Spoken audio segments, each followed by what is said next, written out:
All right, gents. Today's the day. We've been talking about this one for a couple of videos now, and we haven't really said what it's going to be. But it's a steel cage match, Disney Plus style. Ooh. We're throwing it down. Ladies and gentlemen, boys and girls, children of all ages, the Real Heroes Show proudly brings to you the SmackDown of the century. Mandalorian Season 2 versus WandaVision. It's going down.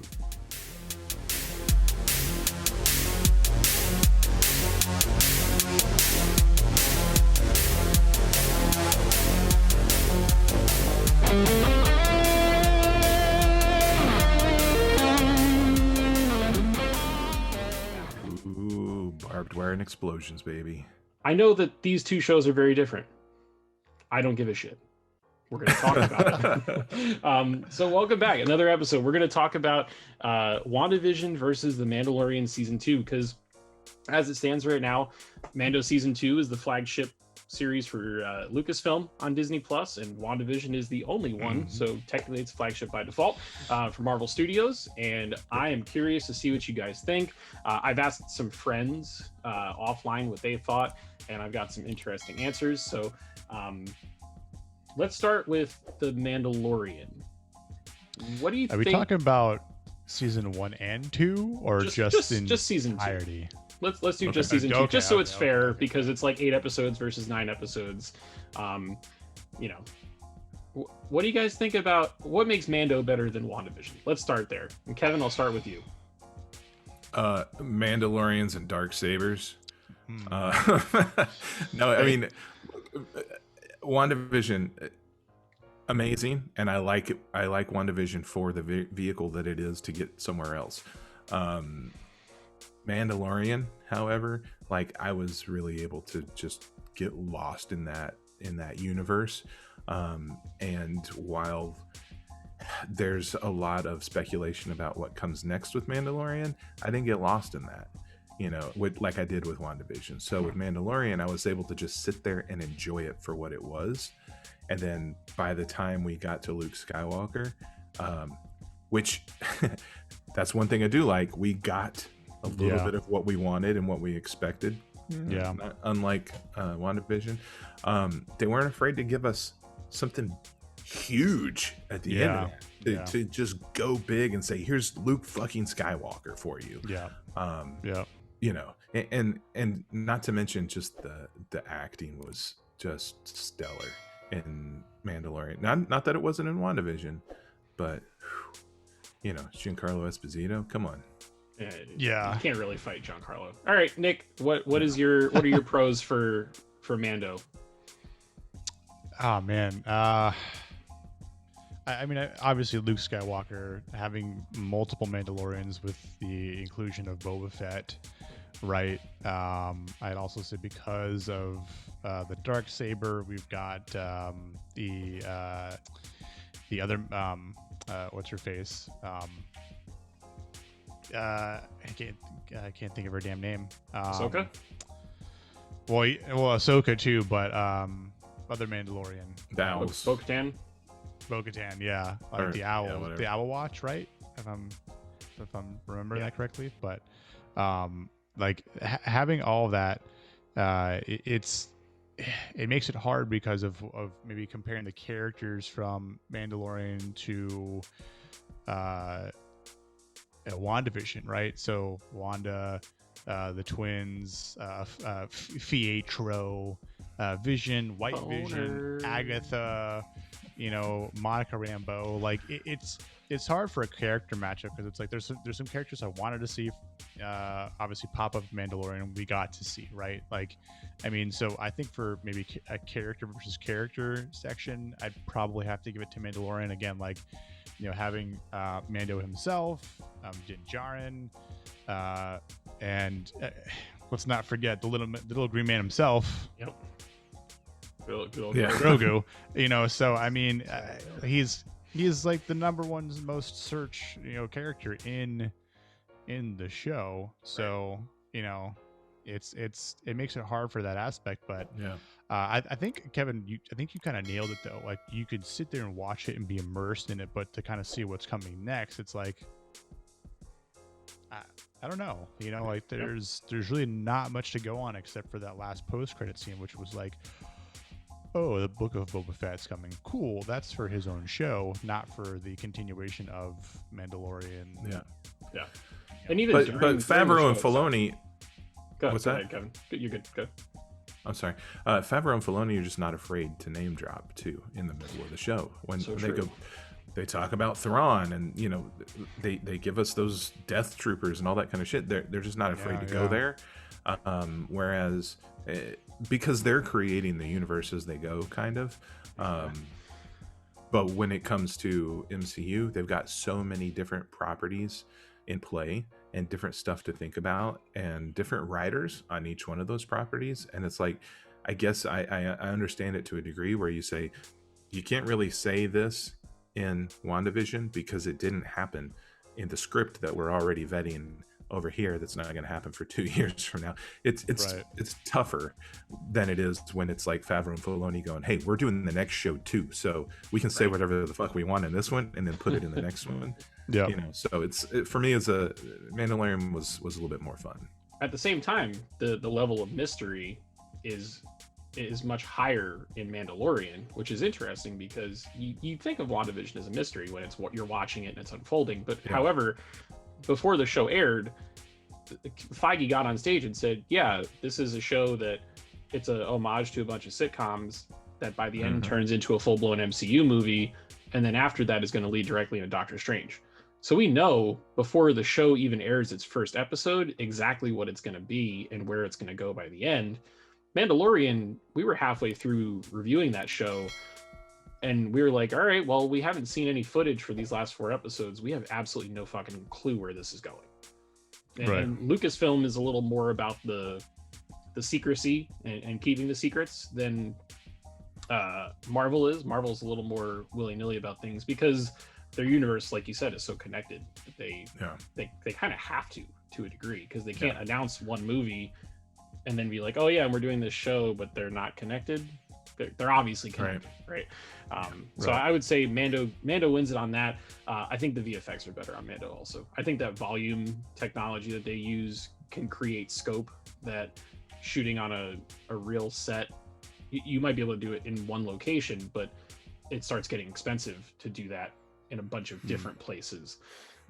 So WandaVision was really, it was in one place the whole time. Mando goes, literally it hops through the entire galaxy. So I think that volume. Do you remember though, when you turned on that Mandalorian and you saw the title of the episode and it was just The Jedi?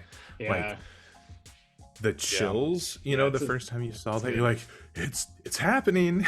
It's finally happening. Or like you didn't know what the titles were going to be. Ignite. And then you're like, oh man, what's the title going to be? And then you're like, it's the heiress. And you're like, oh fuck, it's going to be Bo-Katan. And then you hear the tragedy and you're like, oh no, something bad's going to happen. Like that's a very clever way of doing stuff, which is cool. But okay, so flip side, what does WandaVision do that gives it an edge over Mandalorian? Nick, I'll start with you on this one.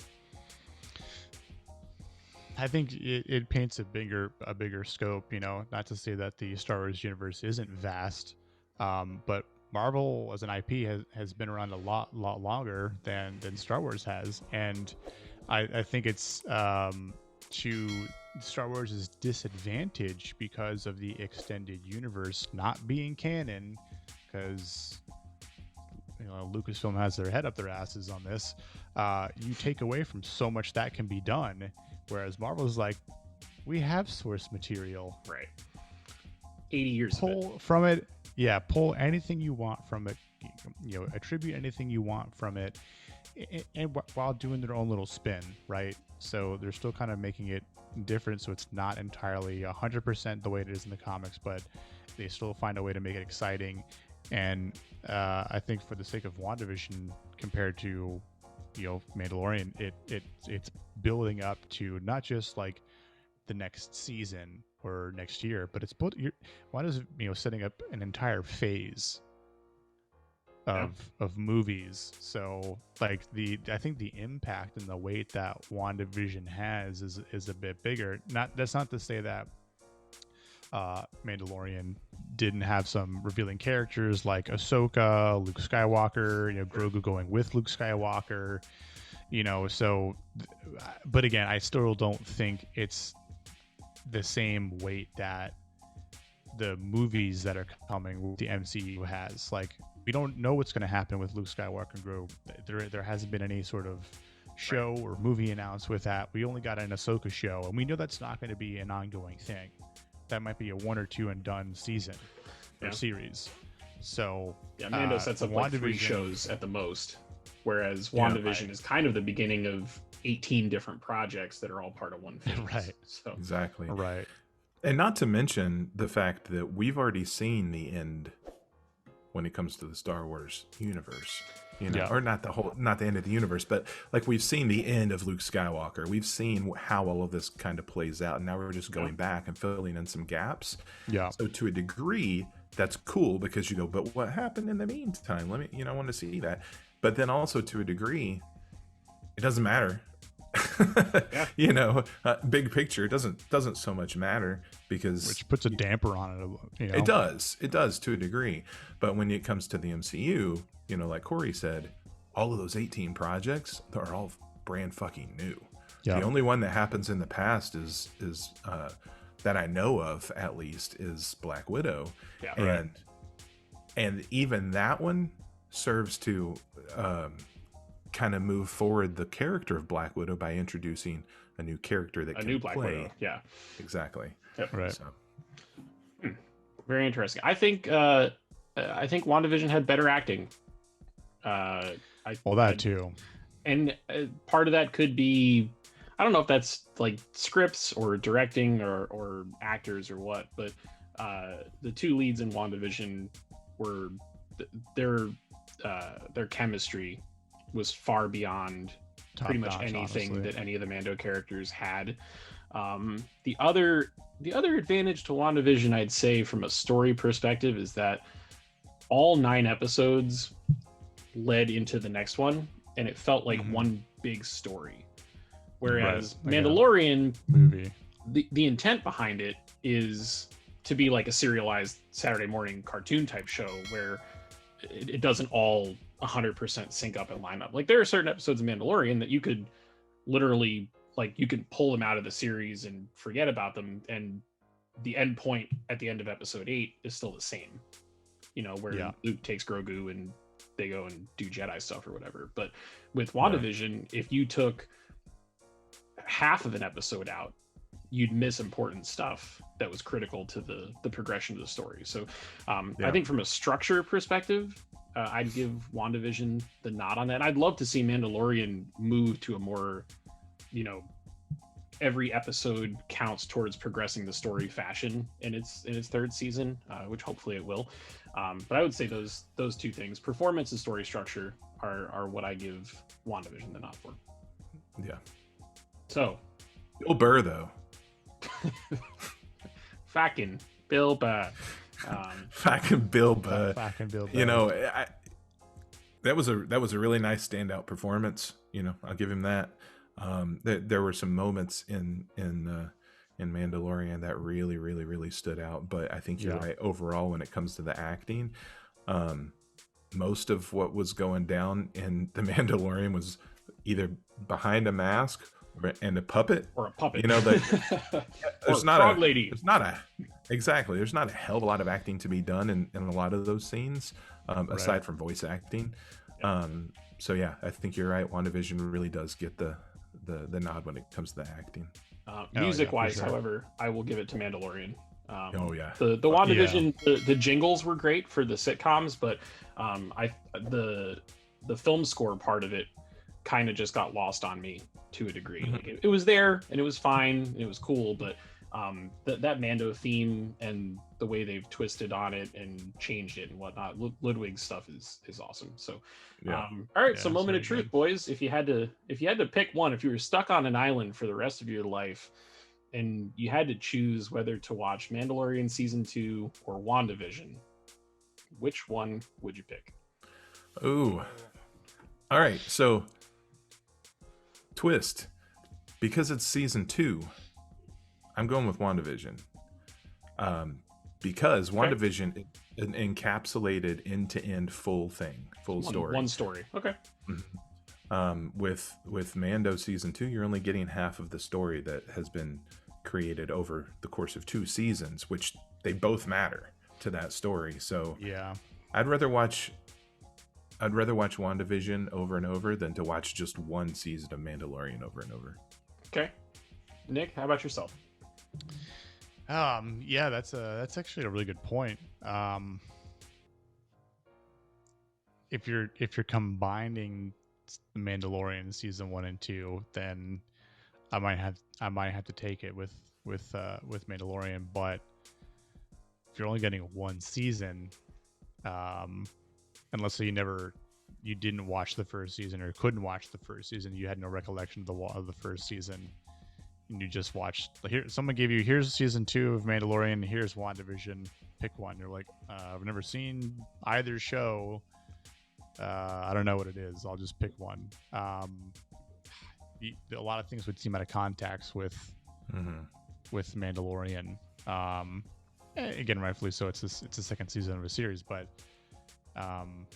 yeah, I don't know. Like, knowing that Mandalorian has Ahsoka Tano and Luke Skywalker and like the Dark Troopers, more the dark saber being used in a sword fight.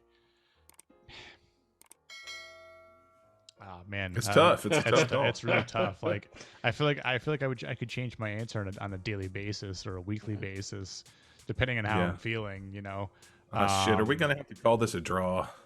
Yeah, right. We might have to. It's a coin toss. To me, honestly, like, it's how you feel when you wake up in the morning. Like, pretty much, it's like, I'm feeling very Mando-ish today. I feel grumpy. Let's watch Mando. Yeah, I'm feeling very, very happy and magical today. So let's throw some sitcom-y WandaVision on. Yeah, but that's the other thing that kind of gives WandaVision the lead in terms of watching it over and over again. Is that different feel? It's different, for every episode. You get a different feel, so it wouldn't be the same kind of mood all the time. I might have to binge both of them back to back, and then see how it turns out. Yeah. What about you, Corey? I think WandaVision is a better show from like the story perspective. Like you said, it is a complete arc over those 9 episodes. However, Star Wars is my one true love, and the Ahsoka Tano episode, to me, feels like almost a self-contained story in its own right. And Ahsoka is one of my favorite characters in the history of Star Wars, and it was there were more episodes of Mandalorian where I woke up with like nervous excitement because I was like, oh my god, they're gonna finally do this. Yeah. So I think Mando like squeaks it out by like the teensiest tiniest bit, but it's probably for all the wrong reasons. Yeah. It's okay though. But yeah, I think I'd say today probably Mandalorian, but not for the entire season, just for the parts of it that like really wowed me. I think the highs were higher for Mando, but the overall story was better for Wanda. We've got Corey with Mando. We've got me with WandaVision. We've got Nick on a day-to-day basis. So I guess we're calling it a draw. That's a draw. Which is really the best outcome, is the most unexciting one. Yeah. Hopefully, if you're watching this video still, you made it to the end hoping for something and you didn't get it. You had expectations in your head and then they weren't fulfilled upon. This episode of the Real Hero Show, directed by Matt Jackman. Yeah. We might have to do some damage control on social media before we release this one. But either way, the point is both of these shows are super fun and phenomenal. Yeah. If you have seen both of them, you know that Disney is not afraid to throw both Lucasfilm and Marvel Studios a significant amount of money and creative freedoms to make some stuff that's really fun, that's going to engage with the audience of both of those respective intellectual properties. And I think the future for both of them on the Disney Plus platform is very bright. So moral of the story, if you haven't seen both, go watch both. If you have, go watch them again, because they're still awesome. and there's a lot more to come. So we'd love to hear your thoughts in the comments below. Do you prefer Mandalorian? Do you prefer WandaVision? Are you indecisive like Nick and can't make up your mind? Who knows? Let us know. Also, make sure to like the video, subscribe to the channel, and turn on your notifications. That way you don't miss any of the new ones that are coming. Next week, we are going to do a full preview of Falcon and the Winter Soldier, and probably some Zack Snyder's Justice League stuff, as we're getting those towards the end of that week. So definitely make sure to stay tuned. And then next time, we'll see you in the next video.